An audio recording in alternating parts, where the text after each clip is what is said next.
pas les organisations de droits de l'homme qui gouvernent nos pays. Non, mais elles sont présentes à l'intérieur de les organisations de droits de l'homme défendent. Elles représentent aussi des demandes de la population sénégalaise. Hein. La population sénégalaise de a des représentants à travers des systèmes d'élection clairs et nets. Ce sont ces représentations, ces élus, et à la tête desquels se situe le président de la République.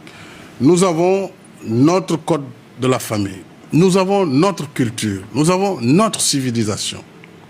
Il faut que les gens aussi apprennent à respecter nos croyances et nos convictions. Au nom de quoi? On doit penser que parce qu'ailleurs, on pense que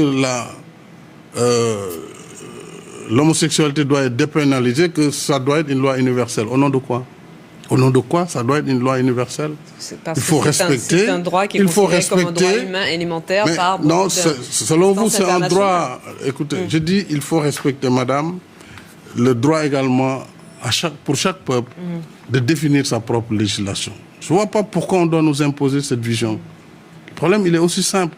Mais nous avons des homosexuels chez nous. Ça veut dire qu'aujourd'hui, les associations de défense des droits des homosexuels au Sénégal auraient pignon sur rue, la possibilité de s'exprimer, la possibilité de faire campagne, par exemple. Ils sont libres. Ils sont libres. Ils sont libres de le faire. Sans aucune difficulté. Sans ça, je ne sais pas s'ils auront des difficultés ou pas. Pas avec le gouvernement, c'est sûr. Mais est-ce qu'ils n'auront pas de difficultés avec la société? Ça, c'est une autre affaire. C'est pourquoi je dis encore une fois, les gens doivent avoir la modestie de comprendre que tous les pays ne sont pas les mêmes, n'ont pas les mêmes histoires, n'ont pas les mêmes évolutions. Et chaque pays a son propre métabolisme. Et ça, on le voit aussi au plan politique. Alors, si la question de la liberté, de la dépénalisation de l'homosexualité se pose, en France, vous l'avez réglé d'une certaine manière par une loi, mais ailleurs, ça prendra plus de temps. Donc, il ne faut pas essayer de transférer ces problèmes. Ce sont des problèmes de société. Donc, chaque société doit apprécier selon ses capacités. Quel est votre point de vue à vous?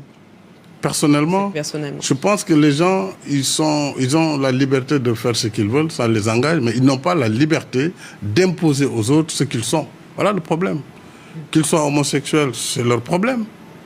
C'est pas mon problème. Moi, j'ai pas de problème parce que... Ça peut ne pas être un problème du tout d'ailleurs, hein, ni pour eux, ni pour vous.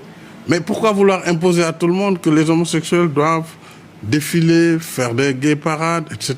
C'est là le problème, parce qu'il y aura des réactions immédiatement. D'autres considéreront qu'on est en train de leur imposer un modèle de société. Et donc, les conflits naissent comme ça. Laissez les sociétés, chacune, absorber selon son niveau d'absorption. Mais ne pas essayer de forcer. Et pour la question du droit à l'avortement? Le droit d'avortement est abordé chez nous.